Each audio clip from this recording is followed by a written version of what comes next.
Ah, you're awake. You've been asleep for a while after that avalanche took you under. Please, don't move too much. You are not well. I understand you are frightened, but there is nothing to fear. You're in my home. I live with my clan in the mountains, and I happened to find you when I was traveling through the paths when I heard the avalanche fall. When I went to investigate, I saw your arm sticking out from the snow. You were unconscious when I pulled you out, and so I've brought you here. Yes, I am a silk moth, though I suppose a Mothman is what humans would call me or my kin. You are not the first human I've found to fall victim to the blizzards here. I lead a clan of silk moths as well. We reside here among the blizzards and the ice because we thrive best in environments like these. Our thick fur helps us to avoid the winter's wrath easier, though we still need to protect the furless parts of ourselves with clothes. I was lucky to find you early, and you were more than fortunate to have only been struck by nothing but snow in that avalanche. My name? No. I am Interos. And you? I see. You may leave any time you wish, but I suggest you stay here for the time being. Your body has been weakened by the cold, and to go out there again with little rest would certainly kill you. I have something that will warm you up.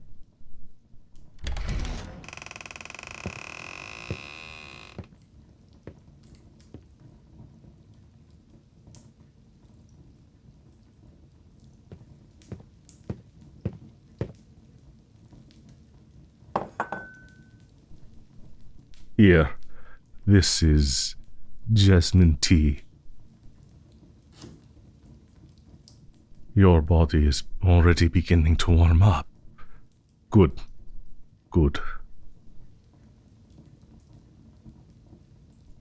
You still appear skeptical of my intentions. And I understand. It is not like a monstrous-looking creature like me to save others, yes?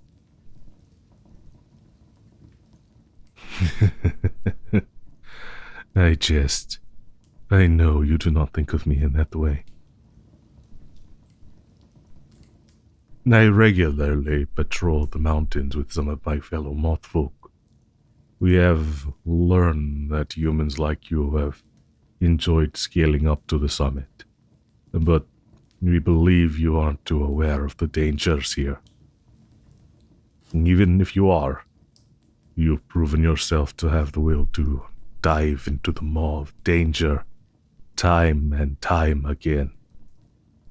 Hence, we've begun to keep an eye out. We would rather our home be free of vengeful spirits who perished in accidents caused by their own folly. As I suspected, what were you searching for in these mountains?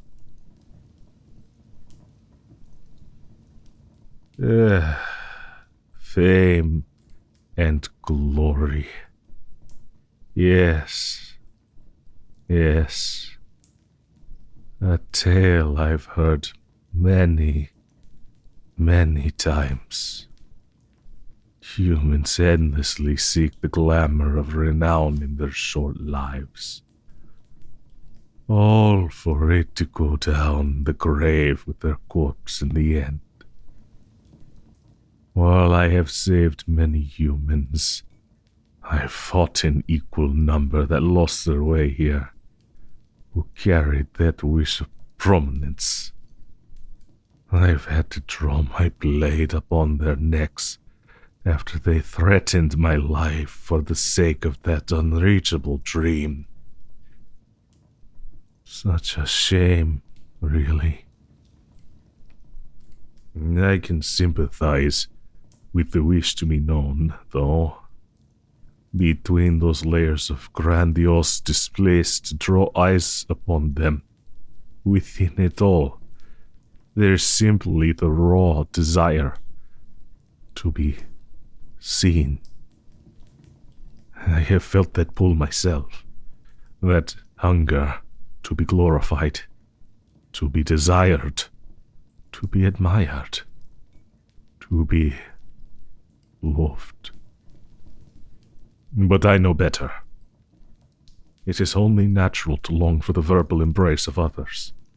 But let it not consume you, for it will blind you and cause you to cast your own life aside for something useless.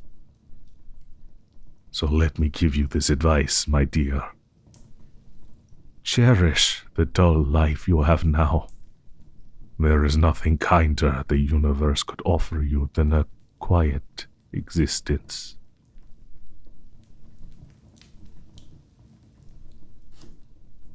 I know. It's not something pleasant to hear, but I come from a life plagued with constant strife and violent excitement, and my days are rarely peaceful. I would trade it for a more tranquil one, like those of humans. And so, the words I speak come from a place of experience. As the clan leader, I must keep a constant watch for any invaders from the other clans, or take good care in keeping my clan members pleased. Often do opposing clans send their fiercest warriors to challenge me, and always do I strike them down. I wish I didn't have to, though. I do not find any joy in violence. I prefer to be undisturbed. I never challenge other clans, even if my fellow moths would like to show our strength against the others.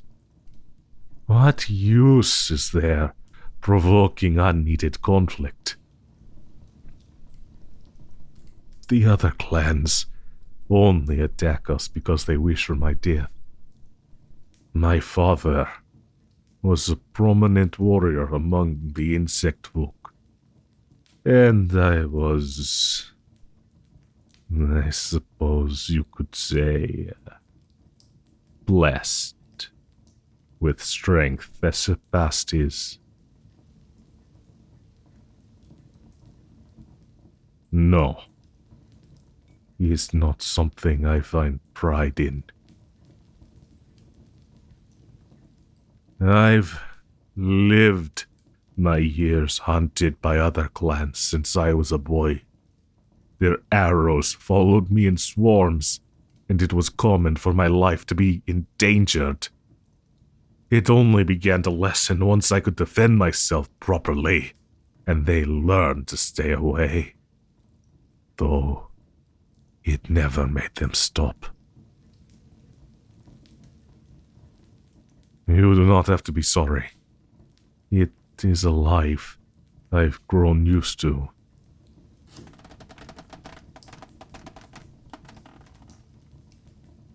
I must thank you, though. I haven't gotten to talk to anyone like this in a long while.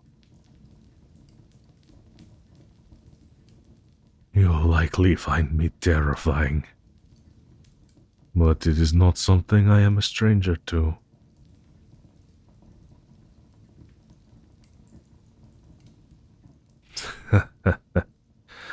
You don't have to lie. Even my own kind finds me frightening. I am as strange to them as I am to you humans. You see, my father is a silk moth, but my mother, she is a wood moth. The wood moths are less of a clan and more of a coven. They worship a god like most other clans do, though their god is older, stranger, as ancient as our god, the god of frost, I suspect. I only know the wood moth's god is the god of decay.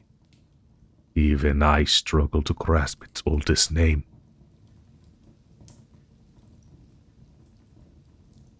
Moth folk wedding other moths from different clans is not as uncommon as one might think. The aspect that makes me peculiar among them is...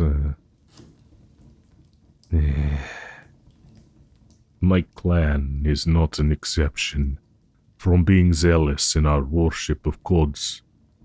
Like I already mentioned, we give reverence to the god of frost. When my father and mother fell in love, that led to a connection being formed between the two gods of the clan and the coven. I do not know what it is they saw in each other, but they found each other agreeable enough to allow the union of the silk moths and the wood moths. So, when my parents wed, the two gods granted their blessing onto their firstborn child. And I received their gift the moment I began to exist in this world.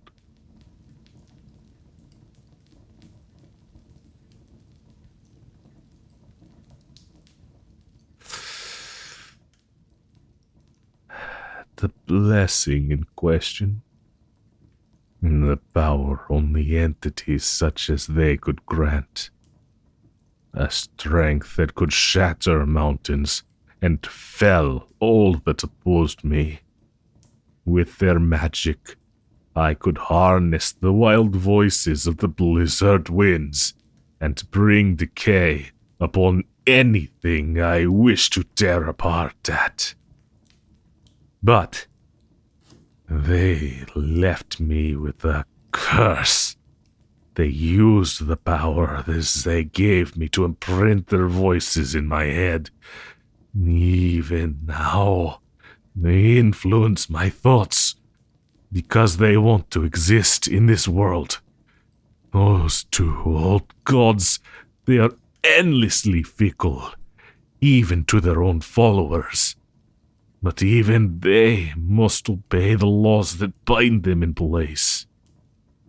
And so, they can never manifest among us, lest they bring great destruction to the seams of this world. And so, they used the guise of a blessing to make the child of their worshippers a physical whistle.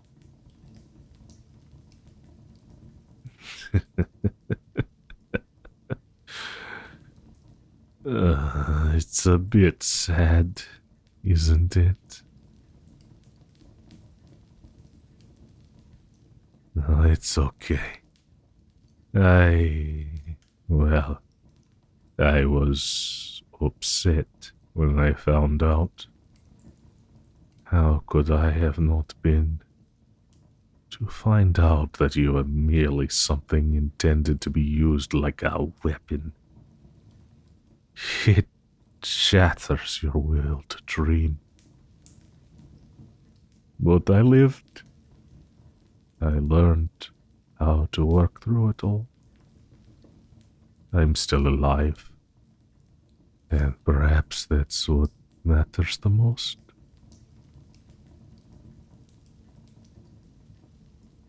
But anyway, I told you my story simply because I wanted to explain why even my own people were afraid of me. But it appears I've gone on a bit of a tangent. It has been a while since I've gotten to chat with anyone. I tend to forget how long I go on for when allowed. After all, I'm not that good at small talk. I do enjoy telling others my stories, though. I feel at ease doing so. I apologize.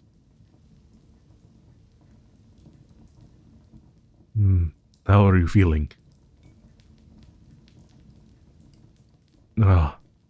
You're still cold. That's not good. And I can bring you more blankets if you'd like. But, I don't think I have any more. Here. There. I hope that helps. I must leave soon, but you don't want me to go.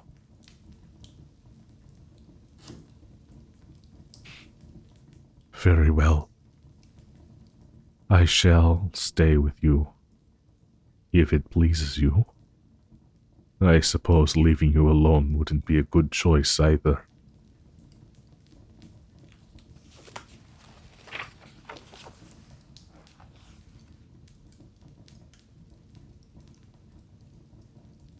You have a question?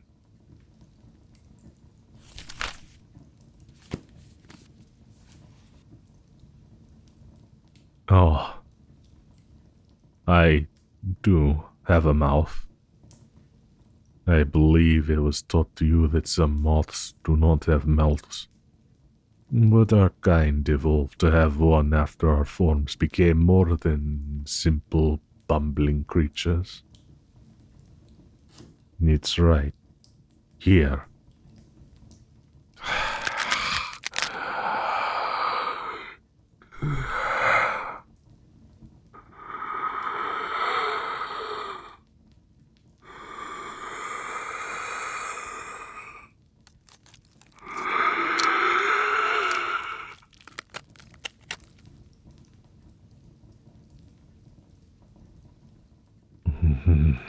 We used to only consume fruit, but meat later on became part of our diets after we found its nutrients beneficial to our growth and survival.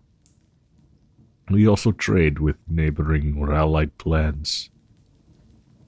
We have the ability to create silk from our wrists and sell it to them, but it consumes plenty of our energy. Hence, we must eat a great quantity to regain our strength. Oh, did I frighten you? I'm sorry. Don't worry. We do not eat humans. We prefer hunting game.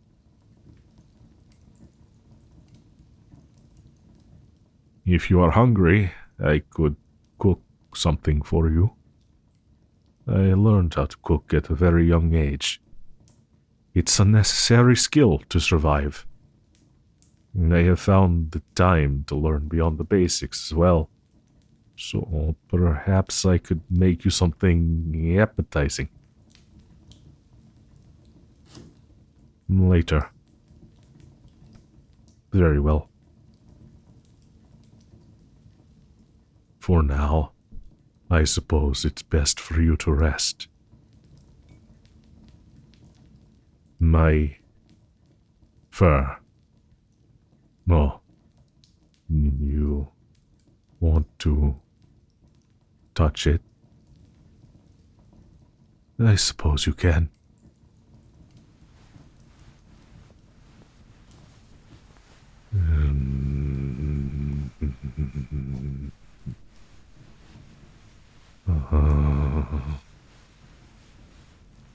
That feels very nice.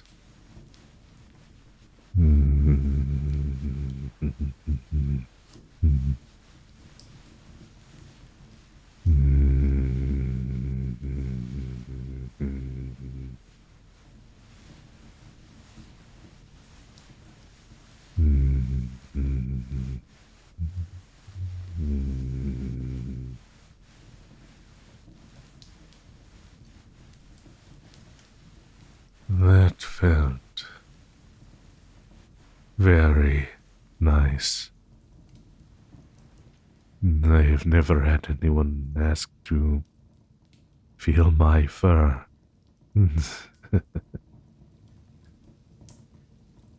Thank you for your presence. It's been a while since I felt this light of heart.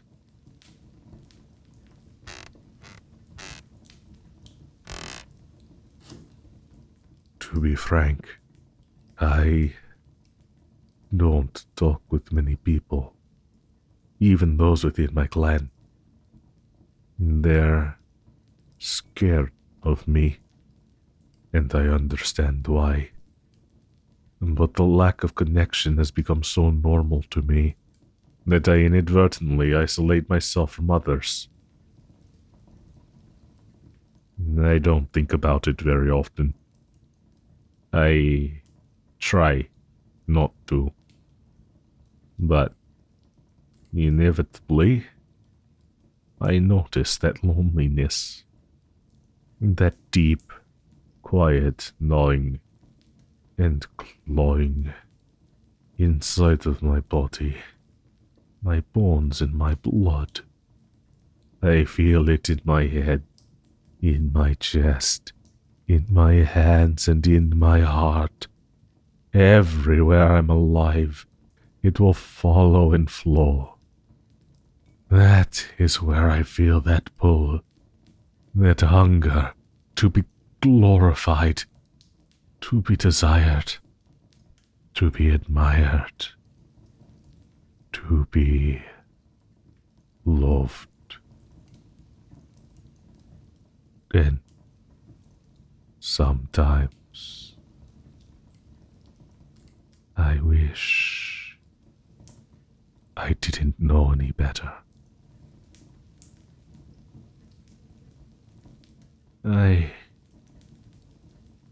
I've always dreamed of being able to love someone, to call someone my beloved. But the strength I wield and the curse I bear drove me away from that hope. And I thought all that was left was to simply give up on it. But you have been so kind to me. You did not shy away or try to run, nor did you call me a monster. Thank you.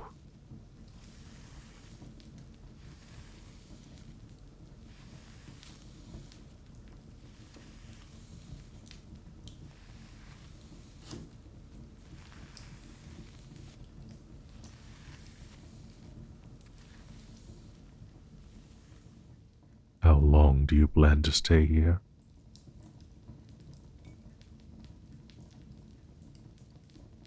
As long as I want you to.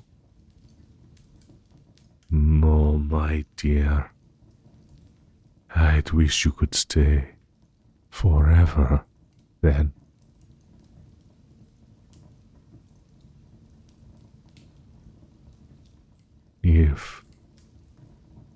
If there is really nothing stopping you from staying here, though,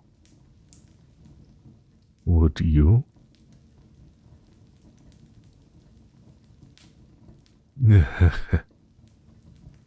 You're too kind.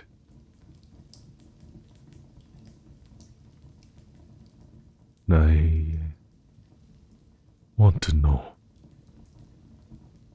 what do you think of me? As in, truly think of me.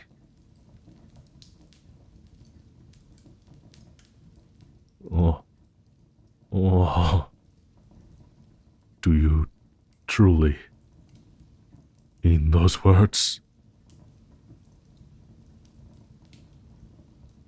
Yeah, they are so sweet to my ears. If I could blush, I likely am right now. Thank you.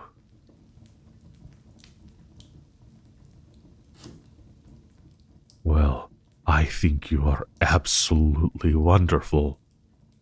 I may not have known you for long, but from our conversation, I can tell you have a kind heart. I've deeply enjoyed the time we've spent together. I would love to love you, if you would let me. You would?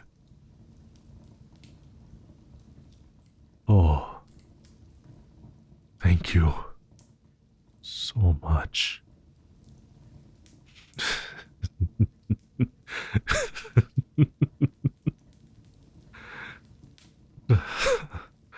I, I, I am sorry. I hope I'm not making you feel pressured into this. I will love getting to know you. I hope you will love me too. Come here. Let me offer you more warmth.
You are so small in my arms, so soft, so lovable.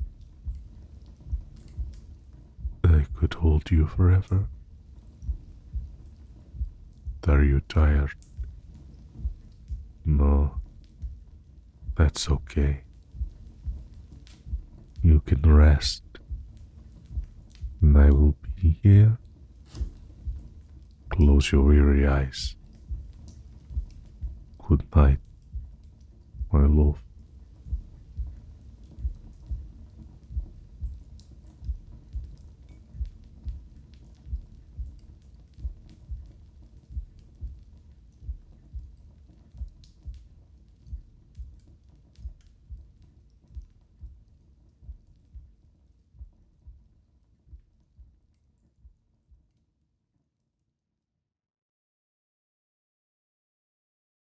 Hey, if you've reached this point in the video and have not already subscribed, please take a moment to do so. I really appreciate it.